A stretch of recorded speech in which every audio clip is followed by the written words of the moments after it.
अल्हम्दुलिल्लाह कफ़ा व सलामुन अला इबादिहिल्लज़ीना इस्तफ़ा अम्मा बाद फ़अऊज़ु बिल्लाहि मिनश शैतानिर रजीम बिस्मिल्लाहिर रहमानिर रहीम लन तनालुल बिर्रा हत्ता तुनफ़िक़ू मिम्मा तुहिब्बून व क़ाल फ़ी मौज़िन आख़र अल्लज़ीना युमिनून बिल ग़ैबि व युक़ीमून अस्सलात व मिम्मा रज़क़नाहुम युनफ़िक़ून।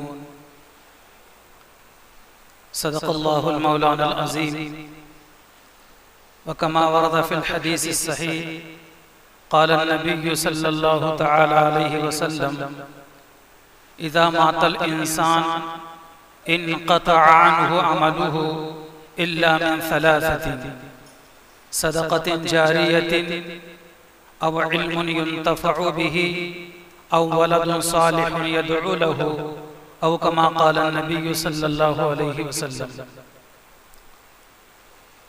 काबिल एहतराम दीनी भाइयों और अज़ीज़ों, जैसे इस्लाम ने इबादत की अहमियत को और उसकी फजीलत को बतलाया है,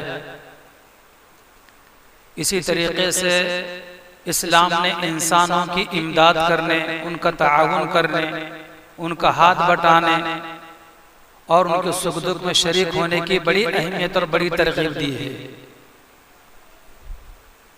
जैसे कुरान मजीद में और अहादीस मुबारका में नमाज और रोज़े की फजीलत को, उसकी अहमियत को, उसके अहकामात और मसाइल को बयान किया गया है, तो साथ ही साथ ज़कात, सदक़ात और खैरात और सदक़े फ़ित्र की भी अहमियत, उसकी फजीलत को बयान किया गया है। जैसे वो सवाब का काम है नमाज का पढ़ना, रोज़े का रखना, हज का करना, तिलावत का करना, इसी तरीके से लोगों के मुआविन बनना, लोगों की इमदाद करना, सदक़ा व खैरात करना, इसको भी अजर सवाब का काम बताया गया है।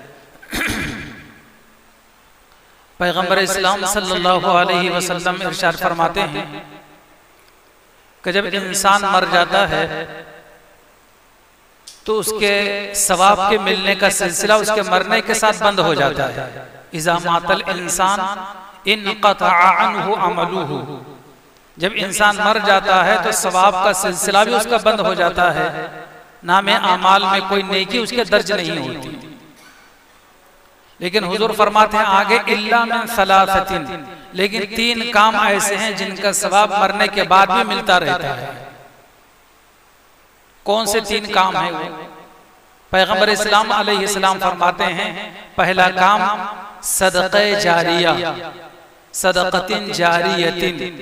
हुजूर फरमाते कि पहला काम जिसके मरने के बाद भी सवाब का सिलसिला कब्र में जारी रहता है, वो है सदक़े जारिया का करना। सदक़े जारिया किसे कहा जाता है? सदक़े जारिया का मतलब यह है कि आपने मस्जिद बनवा दी, मस्जिद में ताआवुन कर दिया, मदरसा बनवा दिया, कहीं कुआं खुदवा दिया, कहीं मुसाफिर खाना बना दिया, कहीं आपने यतीम खाना बना दिया, कहीं आपने गरीबों के लिए बोर खुदवा दिया, कहीं कुआं खुदवा दिया। ये सारे काम सदक़े जारिया में आते हैं। और जब तक लोग इन चीजों से फायदा दुनिया में उठाते रहेंगे, उस वक्त तक हमें कब्र में नेकियां मिलती रहेंगी। इसे कहा जाता है सदक़े जारिया। अल्लाह ताला हमें इन कामों के अंदर खूब इखलास के साथ हिस्सा लेने की तौफीक अता फरमाए। दूसरी चीज नबी करीम सल्लल्लाहु अलैहि वसल्लम फरमाते हैं औ इल्मुन युन्तफ़अु बिही, कोई इल्मी काम करके चला जाए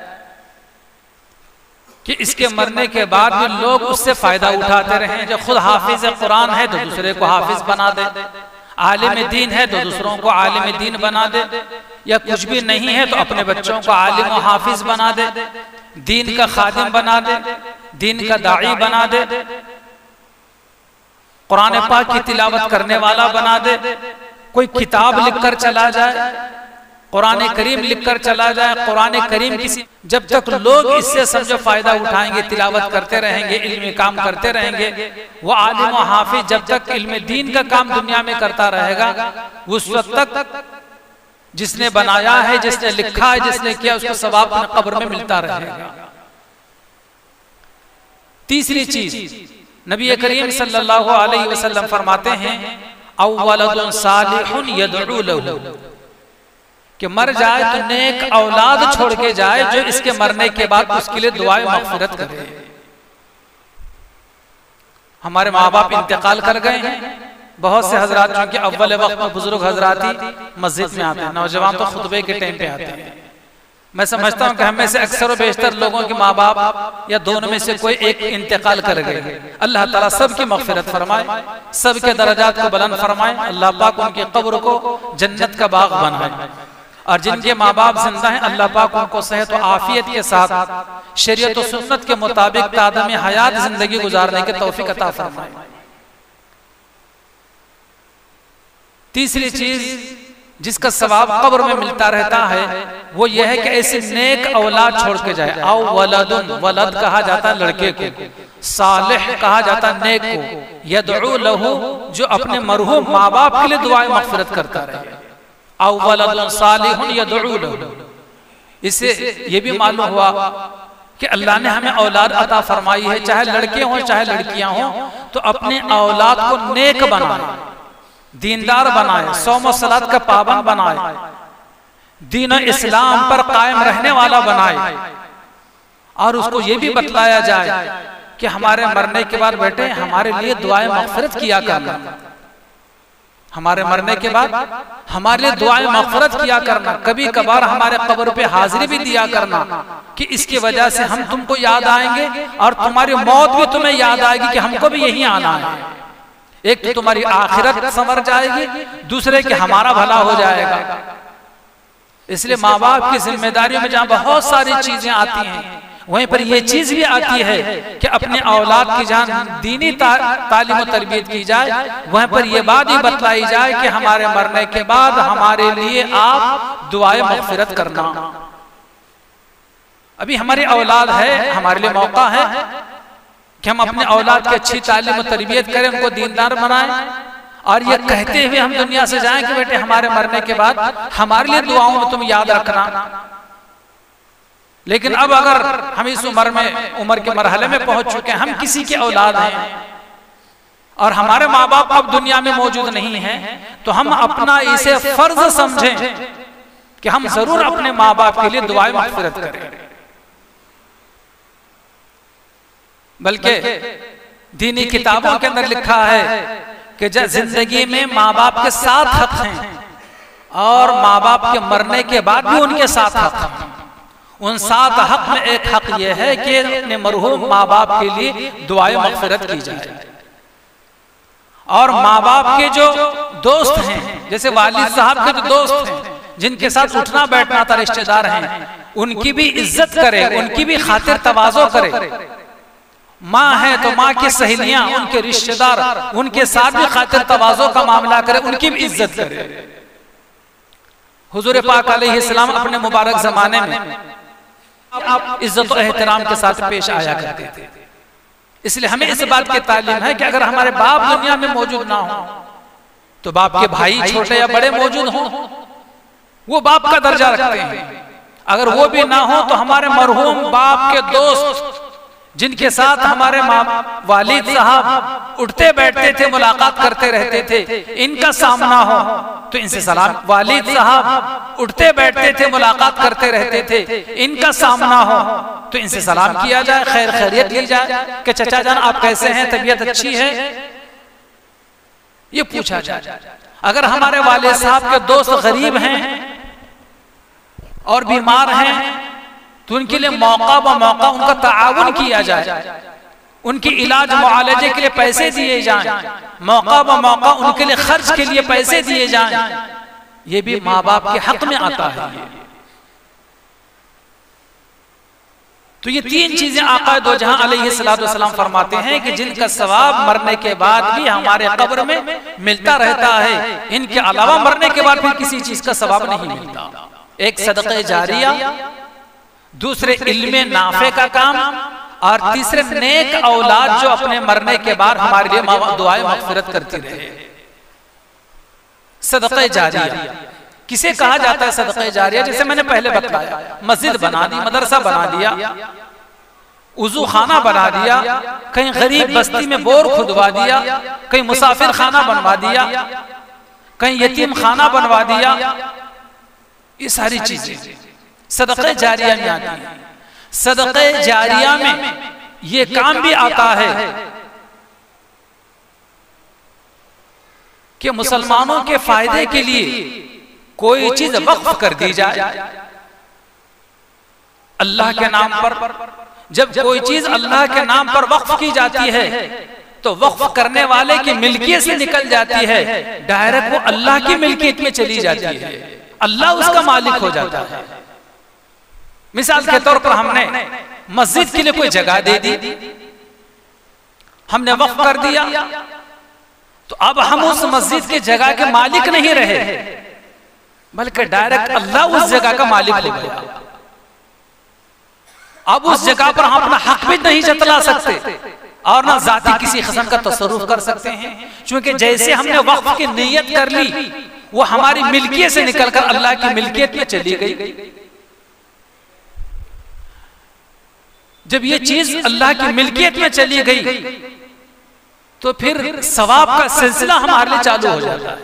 जब तक वो चीज कायम रहेगी जिसको हमने वक्फ किया है, चाहे जमीन हो, कब्रिस्तान की जगह हो, दरगाह की जगह हो, कोई ईदगाह की जगह हो, मस्जिद की जगह हो, मदरसे की जगह हो, हमने वक्फ कर दी, तो जैसे हमने वक्फ की नियत कर ली और हवाले कर दिया तो वो अल्लाह की मिल्कियत में चला गया और सवाब का सिलसिला हमारे कब्र में हमें लिखा जाने लगा है।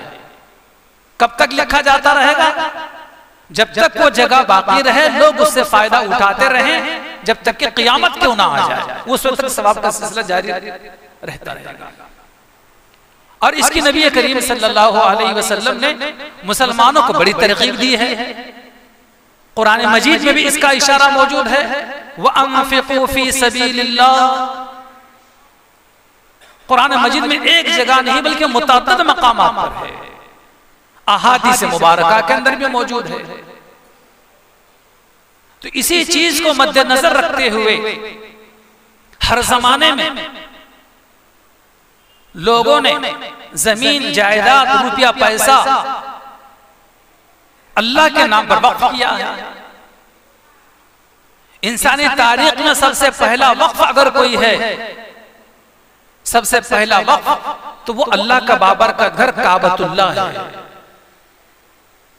किसी की जागीर नहीं है वो, और ना सऊदी हुकूमत उसके ऊपर कोई दावा कर सकता है, बल्कि वो अल्लाह की मिल्कियत है, अल्लाह का घर है। मैं एक मरतबा हरम शरीफ में बैठा हुआ था, तो मैंने अपने साथी के लिए बाजू में जगह रख दी ताकि गुम ना हो जाए कि वो जरूरत के लिए गए, उनके लिए मैंने जगह पकड़ कर रखी। तो दूसरा आदमी वो दस्ती उठाकर मेरे सामने रख दिया, आकर बैठ गया। मैंने कहा कि वो जगह हमारी है। मैंने कहा कि तुम्हारी कहां से जगह आ गई? ये अल्लाह का घर है, हरम शरीफ है, अल्लाह की मिल्कियत है, कोई इस पर अपना दावा नहीं कर सकता कि मेरी जगह है। और हमारे नबी हजरत मोहम्मद मुस्तफा सल्लल्लाहु अलैहि वसल्लम हिजरत करके जब मदीने मुनव्वरा तशरीफ ले गए हैं, तो वहां जाने के बाद, मदीना जाने के बाद आप अलैहिस्सलातु वस्सलाम ने दो यतीम बच्चों से, अहादीस मुबारका में, इस्लामी तारीख में उन दो यतीम बच्चों के नाम भी आए हैं, साहल और सोहेल। इन दो बच्चों का एक जगह थी, अल्लाह के नबी अलैहिस्सलाम ने उन दो यतीम बच्चों की जगह खरीदी, जबकि वो दो यतीम बच्चे हुजूर को ऐसे मुफ्त में देना चाहते थे, लेकिन अल्लाह के नबी ने फरमाया कि नहीं, आइंदा क़यामत तो कोई मुझ पर उंगली ना उठाए कि दो यतीम बच्चों की जगह लेकर वहां मस्जिद बना दी। इसलिए आप अलैहिस्सलातु वस्सलाम ने जो उस जगह की जमीन की कीमत बनती थी, वो कीमत आप अलैहिस्सलातु वस्सलाम ने हजरत अबू बकर सिद्दीक रज़ियल्लाहु ताला से यतीम बच्चों को दिलवा दी, और फिर वहां पर दो चीजें आप अलैहिस्सलाम ने बनवा दी। एक तो मस्जिद, और मस्जिद के सामने एक चबूतरा बना दिया आप अलैहिस्सलातु वस्सलाम। मस्जिद मुसलमानों के नमाज पढ़ने के लिए, और वो चबूतरा मुसलमानों के तालीमगाह के तौर पर, कि उस चबूतरे पर बैठेंगे, वहां पर इल्म दीन हासिल करेंगे। गोया कि ये मस्जिद इस्लाम की पहली मस्जिद, और वो चबूतरा जिसे सुफ़ा का चबूतरा आज कहा जाता है, आज भी मस्जिद नबवी में वो जूका तो मौजूद है, आज भी मौजूद है वो सुफ़ा का चबूतरा। गोया के इस्लामी तारीख में वो पहला मदरसा है, उम्मुल मदारिस उसे कहा जाए तो मुबालगा नहीं होगा। तो ये दोनों को दोनों चीजें खरीद कर हुजूर सल्लल्लाहु अलैहि वसल्लम ने क़यामत तक के लिए वक्फ कर दी। जब हिजरत करके हुजूर मदीना तशरीफ ले गए तो मदीने मुनव्वरा में मीठे पानी की बड़ी किल्लत थी। एक कुआं था जिसका नाम बीरे रूमा था, उसका पानी मीठा था, लेकिन वो कुआं एक यहूदी के कब्जे में था। यहूदी मुफ्त में किसी को पानी नहीं देता था, बल्कि पानी खरीदना पड़ता था उससे, और बड़ा महंगा बेचता था पानी। वो एक ही कुआं था मदीने मुनव्वरा के अंदर। नबी करीम सल्लल्लाहु अलैहि वसल्लम ने तरगीब के तौर पर आपने फरमाया, हुजूर ने फरमाया, कौन है ऐसा मुसलमान जो उस मीठे कुएं को खरीद कर मुसलमानों के लिए वक्फ कर दे, मैं उसके लिए जन्नत में की जिम्मेदारी लेता हूं। हजरत उस्मान गनी रज़ी अल्लाह ताला अन्हु उस यहूदी के घर गए और जाने के बाद कहा कि तुम्हारा जो मीठे पानी का कुआं है जिसका पानी तुम बेचते हो, मैं खरीदना चाहता हूं। तो बड़ी महंगी कीमत उसने लगवाई, और महंगी कीमत लगाने के साथ उसने शर्त लगाई कि आधा कुआं बेचूंगा और आधा नहीं बेचूंगा। हजरत उस्मान गनी रज़ी अल्लाह ताला कहा कि ठीक है, सौदा मंजूर है, लेकिन बीच से तो आधा नहीं बेचा जा सकता था। तरीक़ेकार ये इख्तियार किया गया कि एक दिन पानी हम इस्तेमाल करेंगे और दूसरे दिन तुम यहूदी इस्तेमाल करेंगे पानी। हज़रत उस्मान गनी रज़ी अल्लाह ताला ने कीमत यहूदी के हवाले कर दी, और मुसलमानों ने ऐलान कर दिया कि फलां दिन हमारे पानी का है, और आज तक आपसे वो यहूदी पानी की कीमत लिया करता था। आज अगर तुम पानी इस्तेमाल के लिए पीने के लिए लोगे तो उसकी कोई कीमत नहीं ली जाएगी। और सिर्फ मुसलमानों के लिए ही नहीं, क्या कि सबके लिए, चाहे मुसलमान हो चाहे मुसलमान ना हो, सबके लिए उस कुएं का पानी आज के दिन मुफ्त है। फिर कल आपको कीमत देकर लेना पड़ेगी, परसों फिर मुफ्त है। तो ऐसा हुआ करता था कि जिस दिन मुसलमानों की बारी होती तो सारे मुसलमान कुएं का पानी भर लिया करते थे। गैर मुस्लिम भी आते, मुस्लिम भी आते, उनसे कोई पैसा नहीं लिया जाता था। दूसरे दिन नंबर आता था यहूदी के बारी का, तो वो तो मुफ्त में पानी नहीं देता था, बल्कि वो तो बैठ जाता था सौदागर बनकर, पैसे दो तो पानी यहां से एक मटका भर के ले जाओ। तो दूसरे दिन कुएं पर कोई भी नहीं आता। कई दिन ऐसे गए कि उस्मान गनी रज़ी अल्लाह ताला के बारे में सारे लोग आके पानी भर ले जाते, खुशी खुशी ले जाते, वाफिर मिकदार में ले लेते, लेकिन दूसरे दिन कोई भी नहीं आता। वो यहूदी परेशान हो गया, अजीब गरीब मामला हो गया। तो उसने कहा कि चलो माँ बाप की आधा भी तुम ले लो। तो उस्मान गनी रज़ी अल्लाह ताला ने 3000 से ज्यादा दिरहम देकर उसको आधा कुआं, वो भी दूसरे दिन के बारे का, वो भी खरीद लिया। और अल्लाह के नबी अलैहिस्सलातु वस्सलाम से जाकर सुना कि या रसूल अल्लाह सल्लल्लाहु अलैहि वसल्लम, मैंने फलां यहूदी से वो कुआं इतने हजार दिरहम में खरीद कर आज से मुसलमानों के हवाले कर दिया। नबी करीम सल्लल्लाहु अलैहि वसल्लम बड़े खुशी का इजहार फरमाया, और उनके लिए गोया कि जन्नत में उनके लिए तय हो गया।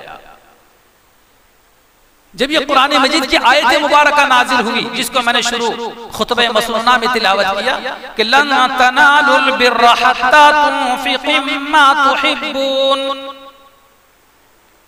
हरगिज़ तुम नेकी को नहीं पहुंच सकते, नेकी नहीं पा सकते जब तक कि तुम अपनी पसंदीदा चीज अल्लाह के रास्ते में खैरात ना कर दो, सदका ना कर दो।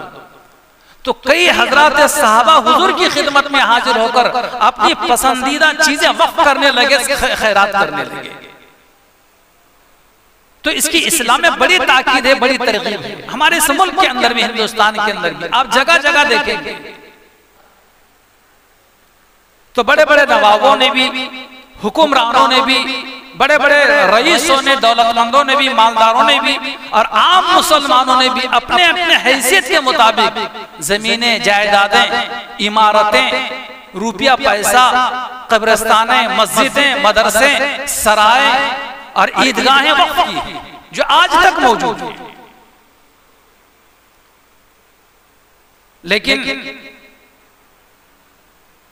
ये चूंकि सारी के सारी चीजें वक्फ होती हैं, इनका इंदराज वक्फ बोर्ड के अंदर इंदराज होता है और बरसों से वक्फ बोर्ड के अंदर ईमानदार लोग मौजूद न होने की वजह से, अच्छे लोग वहां पर न होने की वजह से इन मुसलमानों की वक्फ की जायदादों से सही माना कर, जैसे गरीबों को, यतीमों को, बेवाओं को और जरूरतमंदों को, बेवाओं को फायदा पहुंचना चाहिए, वैसा फायदा नहीं पहुंच रहा है। अल्लाह की मिल्कियत की ये चीजें हैं। जैसे मिसाल के तौर पर ये कब्रिस्तान है, हमारे बुल्ले शाह रहमान का कब्र इतना बड़ा कब्रिस्तान है, जिस किसी साहब ने भी या कई लोगों ने मिलकर उसकी जमीन अगर वक्फ की है मुसलमानों के कब्रिस्तान के लिए, तो इस कब्रिस्तान का कोई मालिक नहीं है, बल्कि इसका मालिक डायरेक्ट अल्लाह तबारक व तआला है। अब उस कब्रिस्तान को या उसकी जो भी कहीं भी जगह होगी, एक बाली जगह भी कोई बेच नहीं सकता और कोई खरीद भी नहीं सकता। लेकिन जिन लोगों को मुतवल्ली बनाया जाता है, याद रखें, जिसको मुतवल्ली बनाया जाता है वो मालिक नहीं होता, बल्कि मुतवल्ली निगरान होता है कि वो जमीन की हिफाजत करे, एक एक इंच जगह जगह की हिफाजत करे। जैसे अपना कोई जाती प्लाट हो तो एक इंच, एक बारिश आगे पीछे नहीं होने देता। इसी तरीके से अगर हम में से किसी को अगर किसी वक्फ की जायदाद का मुतवल्ली अगर बनाया गया है और वो मुतवल्ली है, तो वक्फ की सारी जमीन, चाहे 20 एकड़ हो चाहे 25 एकड़ जमीन हो, उस सारी जमीन का वो निगरान है। अगर वो आज कोई खियानत करता है, एक बाली जमीन किसी को बेचता है, कोई खरीदता है, तो क़यामत के अल्लाह की पकड़ से बच नहीं सकता। जिस किसी को भी वक्फ बोर्ड ने जो है मुतवल्ली बनाया है, तो मुतवल्ली समझता है बस मैं मालिक हो गया, अब मैं जो चाहे करूं, जिसे चाहे बेचूं, जिसे चाहे न बेचूं। लेकिन याद रखना, सिर्फ कब्रिस्तान की जगह या किसी दरगाह की जगह का मसला नहीं है। हमारे मुल्क में जितनी मस्जिदें हैं, जितने मदरसे हैं, जितने कब्रिस्तान हैं, जितने ईदगाहें हैं, जितने दरगाहें हैं, सबकी जगह का मसला है। 2013 में एक बिल पास हुआ था पार्लियामेंट से, जिसमें काफी हद तक मुसलमानों के वक्फ जायदादों की हिफाजत के पॉइंट्स उसमें लिखे हुए थे। काफी हद तक वो जगह और जायदादें महफूज थी। अगर वक्फ की प्रॉपर्टी से सही तौर पर किराया हासिल किया जाए, तो आज मुसलमानों की पसमानदगी और गरीबी दूर हो सकती है। इतनी जमीनें हैं वक्फ। 2024 और 2025 में मौजूदा हुकूमत जो है एक कानून बनाने जा रही थी, बना चुकी। तकरीबन 8-10 महीने से इस बिल के खिलाफ, इस कानून के खिलाफ मुसलमान तहरीक चला रहे हैं, सदा एहतजाज बुलंद कर रहे हैं, QR कोड के जरिए से अपनी नाराजगी जता रहे हैं। हर तरीके से छोटे बड़े जलसे करके हुकूमत और पूरी दुनिया को अपनी नाराजगी का इजहार कर दिया गया, लेकिन फिर भी इस बिल को पास कर दिया गया। हत्ता कि मुसलमान all India Muslim personal law board और मुल्क की बड़ी बड़ी तंजीमें सुप्रीम कोर्ट चली गई कि 2024 और 25 का यह वक्फ कानून बिल्कुल मुसलमानों को सिरे से मंजूर नहीं है। पूरा का पूरा बिल रिजेक्ट कर दिया जाए, खत्म कर दिया जाए। 2013 का जो बिल है उसको जूं का तू बरकरार रहने दिया जाए, उसमें कोई तरमीम न की जाए। तो आज all India Muslim personal law board की तरफ से और मुल्क की बड़ी बड़ी तंजीमों और तहरीकों की जानिब से सारे मुल्क के मुसलमानों से ये कहा गया है कि आज 19 सितंबर का जुमे का दिन यौम दुआ के तौर पर मनाया जाए और सारे मुल्क के मस्जिद के इमामों खतीबों को जिम्मेदारी दी गई है कि वक्फ की अहमियत और उसकी फजीलत को लोगों के सामने उजागर किया जाए। और आज खास तौर पर ये दुआ की जाए कि पूरे मुल्क में जितने वक्फ की जायदादें हैं, अल्लाह ताला उन सारे जायदादों की पूरी पूरी हिफाजत फरमाए। अल्लाह ताला हमारी हिफाजत फरमाए, हम सबको अल्लाह ताला हमारे इस मुल्क के अंदर अमन शांति की जिंदगी अता फरमाए। आमीन व आखिर दावाना अनिल हम्दुलिल्लाहि रब्बिल आलमीन।